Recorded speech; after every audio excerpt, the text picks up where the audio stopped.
Yo les trashers, One Piece est tout simplement le manga le plus vendu au monde. 79 tomes sont déjà sortis et l'auteur prévoit de tenir jusqu'en 2025. C'est beaucoup, et pourtant cette épopée homérique impressionne par la cohérence de son scénario. Tout semble avoir été écrit depuis près de 20 ans.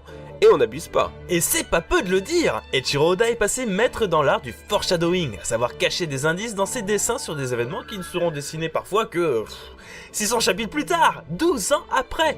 L'auteur est joueur et des milliers de fans scrutent le manga à la loupe à la recherche de nouvelles théories, qui se relèvent souvent, c'est vrai. Alors si comme nous vous êtes passionné ou si vous ne connaissez pas et que vous voulez comprendre pourquoi tout le monde est comme des fous avec cette saga, laissez-moi vous présenter les 7 plus grands mystères non résolus de One Piece et leurs théories. Qu'est-ce que le One Piece ? Pouh, tu commences par du lourd. Le One Piece c'est le trésor légendaire que recherchent tous les pirates du monde. Personne ne connaît sa véritable nature, sinon le défunt Goldie Roger et les quelques membres de son équipage encore en vie.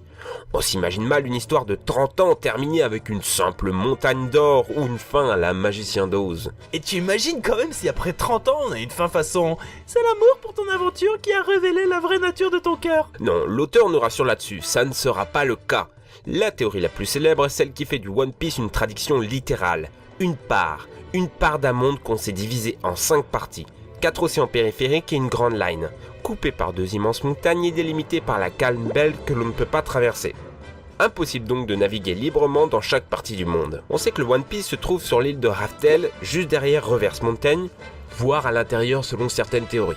Impossible d'y accéder sans faire le tour du monde et personne, sinon Roger, n'a réussi jusque-là à y accéder. On pourrait donc imaginer que le One Piece soit le meilleur moyen d'unir le monde en faisant péter toutes ces montagnes et ainsi réaliser tous les vœux de l'équipage. Luffy pourra alors devenir le seigneur des pirates régnant sur un océan unifié, Sanji trouverait All Blue, l'océan réunissant tous les poissons des mers, Brook retrouverait la baleine Laboon, Nami pourrait tracer les cartes de tous les océans, etc., etc. Une belle fin confortée par plusieurs indices, par exemple la prophétie de Shirley sur l'île des hommes poissons qui avait vu la destruction de son île sous-marine par Luffy. Or, elle ne se trompe jamais, et ça ne s'est pas passé la première fois. Quelque chose me dit que ça va se rebastonner dans le coin quand on sait que l'île des hommes poissons se situe sous Marijois, le siège du gouvernement mondial et des dragons célestes. Crédible, mais il y a un mystère plus grand qui articule tout ça. Qu'est-ce que le siècle oublié ? Ce dernier s'est formé il y a 800 ans de l'union de 20 nations, en rébellion contre un empire qu'on disait prospère et bienveillant. Mais ces 100 ans d'histoire ont été effacés des livres, le gouvernement mondial massacrant et détruisant tous ceux qui savent. Pourquoi la marine a-t-elle si peur de ce secret ? La clé pour le déchiffrer semble être la maîtrise des poneglyphes, des stèles mythiques dont seul Robin a encore la maîtrise. C'est d'ailleurs notre 3e secret, le mystère des dieux et leurs armes antiques. Il semble que si l'on réunit l'ensemble des poneglyphes, le secret des armes antiques sera révélé et donnerait à son possesseur le pouvoir de renverser l'ordre établi. Il en existerait 3 que l'histoire nous a dévoilés au fur et à mesure. Pluton, le bateau de guerre ultra puissant caché sous Alabasta, pouvant détruire toutes les terres émergées. Poséidon, capacité héréditaire de la lignée royale des hommes poissons qui permet de contrôler les rois des mers, des créatures ultra puissantes. Uranus, qu'on ne connaît pas encore sinon que son nom est dans la mythologie, celui du dieu du ciel. Une théorie veut d'ailleurs qu'elle soit en possession de Dragon, le chef des révolutionnaires, et qu'elle permette de contrôler le climat et le vent, et ainsi de naviguer par tous les temps. Ceci expliquerait pourquoi à chaque apparition du père de Luffy, une tempête se déclenche, à moins que ce soit un fruit du démon. Quoi qu'il en soit, ces 3 armes ont été fabriquées par des dieux. Ces dieux nous sont dévoilés par les mini-chapitres lunaires d'Ener. On y voit des stèles, et quand on les observe, tout devient clair. Poséidon ici contrôle les rois des mers. Pluton, avec son chapeau canon, est capable d'insuffler la vie dans des machines et a inventé le bateau ultime, ici. Et on aperçoit enfin ce qui semble être Uranus, avec dans le ciel une machine en forme de soleil. Et ce n'est pas tout, on aperçoit aussi un 4e dieu caché dans un coin du scan, une personne qui semble contrôler un soleil noir ou une boussole qui pourrait représenter la division du monde de One Piece. Ah oui, je l'avais oublié celui-là. L'œil du lynx mon ami, l'œil du lynx. Bref, qui est ce dieu ? Est-ce un Judas ? Un traître ? Serait-ce grâce à lui que le gouvernement mondial a gagné contre ces dieux qui semblent être au centre du siècle oublié ? Et enfin, quel est ce bâton en forme d'arbre du fruit du démon ? Aurait-il un lien avec leur origine ? L'origine des fruits du démon. Bien qu'omniprésent dans le manga, on ne sait pas grand-chose sinon une règle simple. Chaque fruit est unique, on ne peut manger qu'un fruit du démon, et si tu meurs, le fruit repousse quelque part dans le monde. Mais d'où viennent ces fruits et quelle est l'origine de ce pouvoir ? Il ne semble pas être magique puisqu'il a été possible d'en fabriquer dans les laboratoires de Kaisar. Sur des arbres, vous noterez bien. Ça nous rappelle d'ailleurs qu'il existe 3 arbres légendaires dans One Piece. Adam, l'arbre incassable dont le bois charpente le navire de Goldie Roger et celui de Luffy. Eve, arbre sous-marin qui absorbe l'énergie du soleil pour éclairer et réchauffer le fond des océans. Et l'arbre de la connaissance de Ohara, contenant en son sein la plus grande bibliothèque du monde. Ces noms ne vous rappellent rien? Ce sont ceux de la Bible. Pourquoi alors ne pas ajouter l'arbre du diable, représentant le serpent tentateur? Et si ce 4e arbre était la 4e arme antique, le fameux bâton du dieu? Une théorie s'appuie sur une parole de Dom Flamingo qui parlait d'un jouet caché à Marijoa et qu'il était bien décidé à prendre. Or, on sait que sa carte maîtresse est le Smile qui permet de produire artificiellement des fruits du démon. Attends, je crois te voir venir. Vas-y, développe. Tout semble lié. Bingo. Et si ce jouet des dragons célestes était un arbre mère à fruits du démon? Ça expliquerait la puissance de la marine et des Shichibukai, surtout que les secrets de ces fruits sont au cœur de notre 5e mystère, Gears 5 et prochaines évolutions de Luffy. Tout ceci nous amène en effet à une capacité très récemment dévoilée des fruits du démon, l'éveil. Sur les Logia, cela semble permettre la matérialisation d'un démon élémentaire gigantesque. Sur les Zoan, l'augmentation considérable de la puissance et peut-être une nouvelle forme. Et sur les Paramecia, Don Flamingo nous dit que cela permet de donner à l'environnement ses propres capacités.